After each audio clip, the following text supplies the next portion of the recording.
ইদানিং শুনছি সেকশন শঙ্কর বলে নাকি একজন কলকাতায় ঘাঁটি গেড়েছে। যাই হোক, উত্তরটা সঠিক নয়, তাই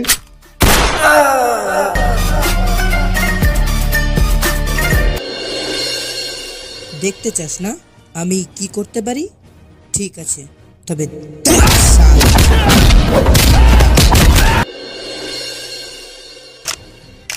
আমার গায়ে হাত তোলার মাসুল তো তোকে দিতেই হবে।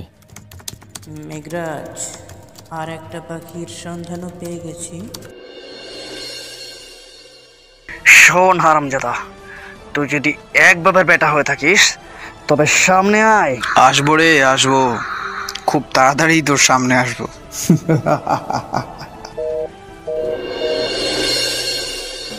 যেটা পুলিশের করার কথা সেই কাজটা তুমি করে দেখালে। আজ থেকে আমরা দুজনের জন্য বাঁচবো।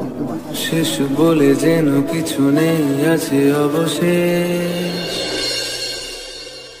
এখন মাথায় আসে অনেকগুলো প্রশ্ন। কে এই সেকশন শঙ্কর? আবার নিখিল কাকে মারে? কিংবা কোন পাখির সন্ধান দিল সে? আবার জিতের এই কথাটা কেন? যদি এই সব প্রশ্নের উত্তর আপনারা পেতে চান তাহলে শুনতে হবে আজ রাত 8টা বেজে 45 মিনিটে গোধূলির মায়াজালের নিবেদন ভাগ্যের খেলার তৃতীয় পর্ব।